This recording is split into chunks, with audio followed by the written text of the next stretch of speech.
Vaxart Inc. explodes almost 200% in 2 days. Damn, check out the volume. Impressive. Let's get into this video. Check them out.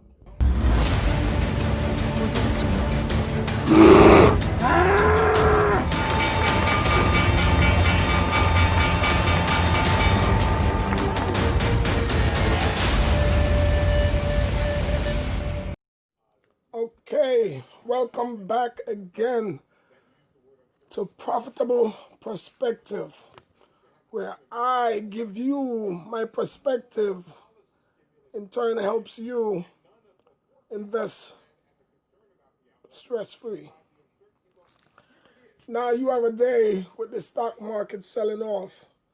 I will be giving a live update here while the market is trading. It is now 2 p.m. on Friday, and now I want to focus on a particular. Say for instance you have a stock which have made a parabolic move upwards.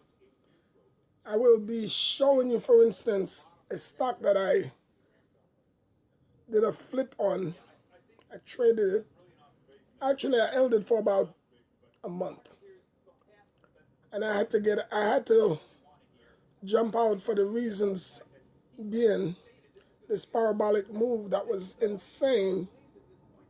But first, what I would like to do is I would like to bring up the S&P 500 and take a quick look at the charts, and then make an observation there, and then I'll bring up that stock ticker symbol to then evaluate that as to what's the next move.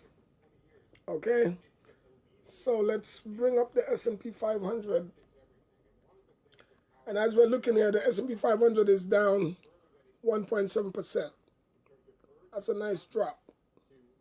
So as we're looking at the chart here, we could see the 15, 30, and 50-day moving average.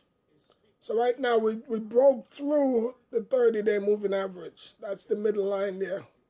You have the green, blue, and darker shaded green, which is the 50-day moving average. And so we broke through the 30-day moving average. So our next support is the 50-day moving average, which is about 3,000 on the S&P 500. So we have to keep an eye on that. Now the relative strength is neutral. As you can see, it's right about neutral, 50, which is not bad. It tells me that the strength of the market is still good as far as that. But what troubles me is the MACD. The MACD is still in the overbought condition. So that's still concerning me, in that the long-term indicator, which is looking out 1 month, 30 days, 2 months, that's concerning me still, because we're still looking at in the overbought condition. Why? Well, at the same time, it's trending down. Excuse me, it's trending down, so that's good. And then a quick look at the stochastic. As you can see, that's trending down. Now, the stochastic is your shorter term indicator, 2 to 5 days. So we're trending down, and that's a good look. So we could always reverse from there. The volume is pretty good. The volume is strong. So the sell-off is happening on pretty strong volume compared to average from back over here in February. So we're looking at decent volume. Now, the stock that I mentioned earlier, which I had to get out of, VXRT is the symbol. Now, as this loads up, now stock is up 44%, and actually was up much higher. Okay, the volume is ridiculous. We're looking at 170 million so far. This is only 10 minutes after 2, and we're looking at over 170 million. So the bulls are raging in the stock. The momentum is truly at its highest level. The stock went as high as $14.30. The low was $8.67. We're sitting at 904. Now, what I want to do is take you to the chart. Now, the first price chart area. Now look at this. It's literally a straight line up.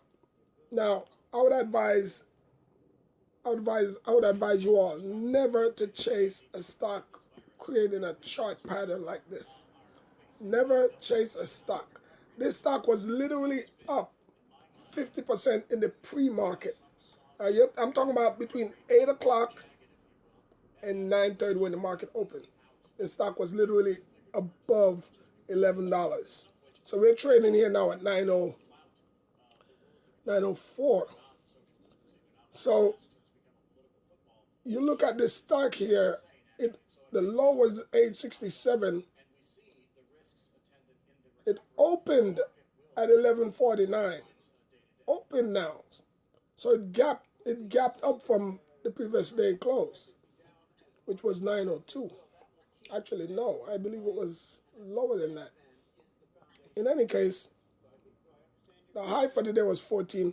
What I really wanted to point out was, in a situation like this, you have a stock like this that did, took off like this or the move like this. My advice is always to not chase it. Don't get trapped into FOMO, fear of missing out. Let it run. Be happy for the folks who were in it prior to this jump. Okay? Be happy for the folks who were in it back in May. I made a good return on it. I'm happy for this move, but I had to get out. There's a saying on Wall Street, bulls make money, bears make money, and pigs get slaughtered. Okay? Meaning if you bet on this stock when it was at 250 back in late May, let's call it June 1st, somewhere around 250, 270. So if you bought into the stock then, you're betting that it's going to make this kind of move. So you're the bull. Okay? Now, the bear side of the argument is if you now get in on the stock at $14 when it made the high of the day at $14.30, and you decided to short the stock. Shorting is when you're betting for a reversal. You're not betting as a bull to trend up. You're betting as a bear to trend down. So if you had shorted the stock at $14.30 and now looking at it now at $9.04, and you say, you know what, I made a good profit. Because from $14 to $9, you have just literally made a good return, and you would then cover your short. So you being a bear is that you're betting for it to fall, which it did. So you made your money. The pig side of the argument now is sitting in this stock, even after it got up to $14, literally an 80% gain, and you sit in the stock saying, oh, I want more, go higher. And a few hours later in the trading day, you're looking at it at $9 and telling yourself, oh my God, I missed out on it. I lost 40%. And yes, you did. And that's the pig getting slaughtered right there. Okay? And I could take this terminology even further by even giving another example of still holding on to the stock, because you could easily say, well, I'm still up 40%, it's still a good day. How about you're holding on to this stock and it literally come all the way back down to that very $2 area, $2.70 area where you originally bought it. Now that's another example of a pig getting slaughtered. Okay? Discipline is what's going to control and allow you to make money investing and trading in the stock market. Discipline. Lack of discipline have caused a lot of people to lose money. Discipline. I cannot express it anymore. Not getting caught up in the trend of fear of losing out. Now keep in mind, You're buying the stock. Now, be that I'm out, the objective now is to wait for a pullback, which has to happen. Now, what I normally do, and the consensus is to sit back and wait for the straight line. The ideology is to cut it in half. So wherever the stock closes with the straight line, cut it in half and put your price halfway between that straight line. So you could look at it right here and say, okay, half of that straight line would put it around $6. So that's about where I would be considering to go back in, between $5.50 and $6. Okay. Now I'm going to show you more with the following chart, the relative strength that comes up next, as a reason behind why I would put my price at $6. The relative strength is through the roof. Everybody's piling in on this stock, and it's a good thing. But look at that relative strength. It cannot go any higher than where it is. It's literally breaking through the chart. Now again, on the left side of this chart, you'll see the word next to relative strength says overbought and oversold. Okay? So we're literally in extremely on the overbought condition side. Okay? And that's right. That right there is how you read a chart and understand what to do next. There's no need to be sitting in the stock waiting for more run up, waiting for an extended run, because it's not going to happen. I can't see it happening. Okay? Now the following chart below that is the MACD. Another example. The MACD, as you could see, well actually the MACD, see, this is why, I would say the stock has more room to run, definitely, because the lines on the MACD is telling me it's right at the trending line in the middle. But what's troubling to me is the divergence, that bulge of that blue line that's cratering all the way to the overbought condition. That's too huge of a crater. That needs to come down and create a smaller bulge like you see happen over here. The bulge on top of the horizontal line is what's created as the stock breaks out. And you can see the bulge below, or the bulges on the bottom when the stock is falling. So the stock has traded off, took off, and created this bulge. Now that bulge is extremely overdone.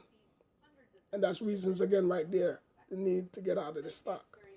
Okay, now we move down in this graph here to the slow stochastic. And again, like I said, the slow stochastic is your short-term indicator, 2 to 5 days.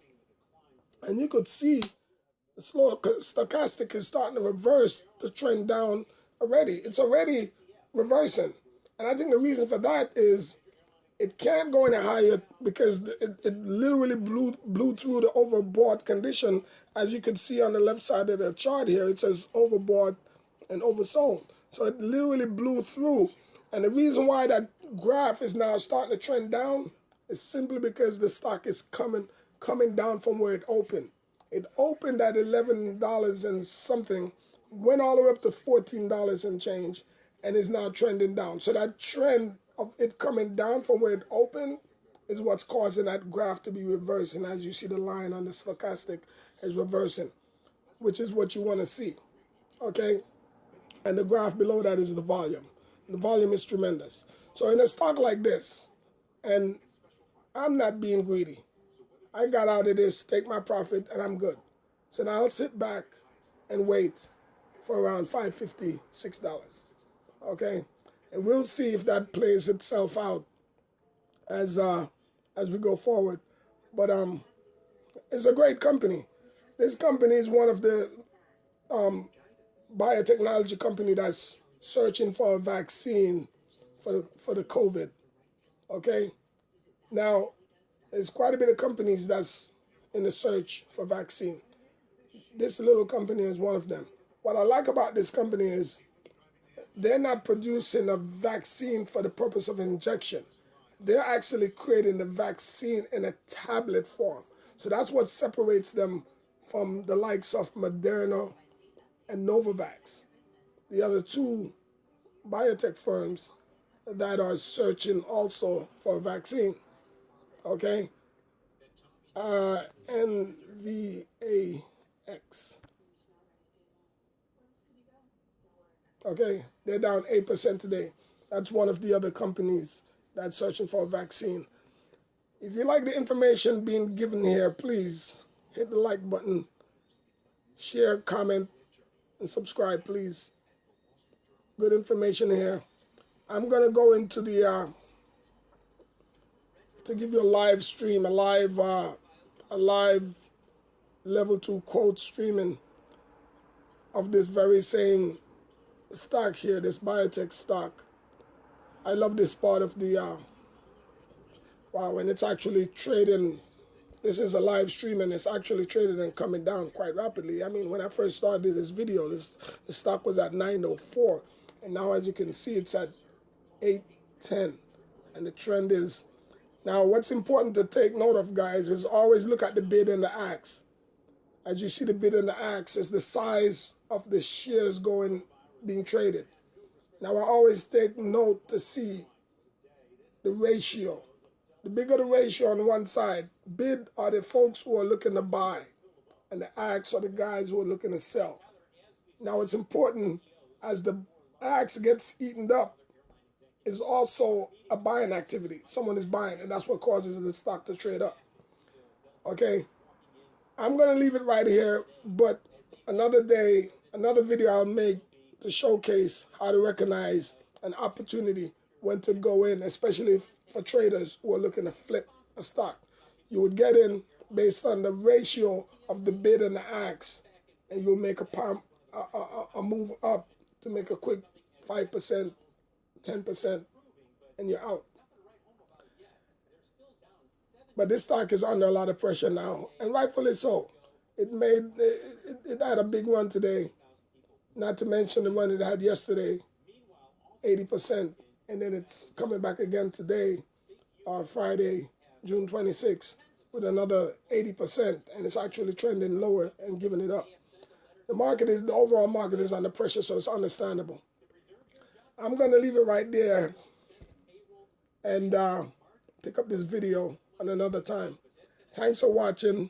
Please, again, hit the subscribe button. Like, share, comment below. I'll respond to all your comments. Have a good day.